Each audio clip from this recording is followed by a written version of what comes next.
Hi friends, ನಮಸ್ತೆ. Welcome back to ನೇತ್ರ Raghu YouTube channel.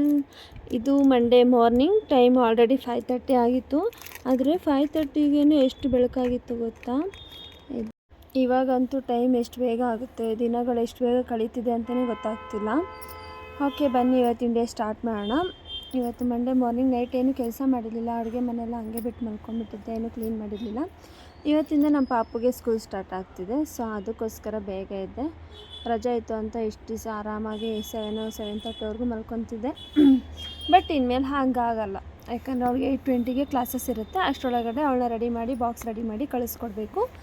So ಅದಕ್ಕೋಸ್ಕರ ಎದ್ದು ಕೈಕಾಲು ಮುಖ ತೊಳ್ಕೊಬಂದು ಅಡುಗೆ ಮನೆ ಪಾತ್ರೆ ಎಲ್ಲ ತೊಳೆದು ಅಡುಗೆ ಮನೆಯೆಲ್ಲ ಕ್ಲೀನ್ ಮಾಡಿ, ಅಡುಗೆ ಮನೆ ಕೆಲಸ ಮುಗಿದ್ರೆ ಅರ್ಧ ಕೆಲಸ ಆದಂಗಲ್ವಾ.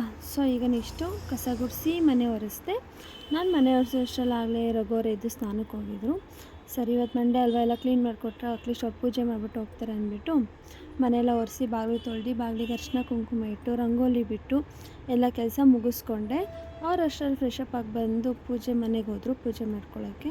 ನಾನು ಟಿಫನ್ ರೆಡಿ ಮಾಡ್ಕೊತಾ ಇದ್ದೀನಿ. ಕ್ಯಾಪ್ಸಿಕಮ್ ಇತ್ತು, ಕ್ಯಾಪ್ಸಿಕಮ್ ರೈಸ್ ಮಾಡೋಣ ಅಂದ್ಬಿಟ್ಟು ಮಾಡ್ಕೊತಾ ಇದ್ದೀನಿ. ಒಂದು ಕಡೆ ಕಾಫಿ ರೆಡಿ ಮಾಡಿಕೊಂಡೆ. ಅಷ್ಟರಲ್ಲಿ ಅವರು ಪೂಜೆ ಎಲ್ಲ ಮುಗಿಸ್ಕೊಂಡು ದೇವ್ರ ನಮಸ್ಕಾರ ಮಾಡ್ಕೊಂಡು ಕೂತ್ಕೊಂಡಿದ್ರು. ಅವರಿಗೆ ಕುಡಿಯೋದಕ್ಕೆ ನೀರು ಕೊಟ್ಟು ಕಾಫಿ ತೊಗೊಬಂದುಕೊಟ್ಟೆ. ಕಾಫಿ ಕುಡ್ಕೊತ ಇಬ್ಬರು ಕೂತ್ಕೊಂಡಿದ್ವಿ. ಸೊ ಪೂಜೆ ಮಾಡಿದ್ರಲ್ಲ, ಹಾಗೆ ಅದನ್ನು ಕ್ಯಾಪ್ಚರ್ ತೊಗೊಂಡೆ.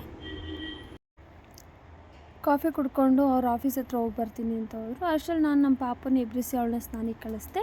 ಅವಳು ಸ್ನಾನ ಮಾಡ್ಕೊಂಬಂದು ನಾನು ಅಷ್ಟರಲ್ಲಿ ಕ್ಯಾಪ್ಸಿಕಮ್ ರೈಸ್ನ ರೆಡಿ ಮಾಡಿಕೊಂಡೆ.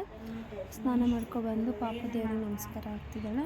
ಸೊ ರೆಡಿ ಆಗೋ ಅಷ್ಟರಲ್ಲಿ ನಾನು ಲಂಚ್ ಬಾಕ್ಸ್ ರೆಡಿ ಮಾಡಿ ಅವಳು ತಿನ್ನೋದಕ್ಕೆ ಅಂತ ತಟ್ಟೆಗೆ ಟಿಫನ್ ಹಾಕ್ಕೊಟ್ಟೆ. ತಿಂದು ನಮಸ್ಕಾರ ಮಾಡಿ ಅವ್ರ ಪಪ್ಪಂಗೆ ಆಶೀರ್ವಾದ ತೊಗೊಂಡು ನನ್ನ ಹತ್ರನೂ ಆಶೀರ್ವಾದ ತೊಗೊಂಡು ರೆಡಿಯಾಗಿ ಸ್ಕೂಲ್ಗೆ ಹೋಗ್ತಿದ್ದಾಳೆ ಫಸ್ಟ್ ಡೇ.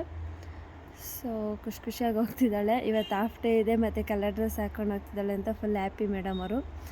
ಸೊ ಅವ್ರನ್ನ ಕಳಿಸ್ಕೊಟ್ಬಿಟ್ಟು ನಾನು ಮನೆಗೆ ಬಂದು ಕೆಲಸ ಎಲ್ಲ ಆಗಿತ್ತಲ್ವ, ನಾನು ಫ್ರೆಶಪ್ ಆದೆ. ನಾನು ಡ್ಯೂಟಿಗೆ ಓಡಬೇಕಾಗಿತ್ತು. ಫ್ರೆಶಪ್ ಆಗಿ ತಿಂಡಿ ತಿಂದು ನಾನು ಇವಾಗ ಕೆಲಸಕ್ಕೆ ಹೋಗ್ತಾಯಿದ್ದೀನಿ. ಇವತ್ತಿನ ಡೇ ಹೀಗಿತ್ತು. Thank you so much for watching. Please support ಮಾಡಿ, ಸಬ್ಸ್ಕ್ರೈಬ್ ಮಾಡ್ಕೊಳ್ಳಿ.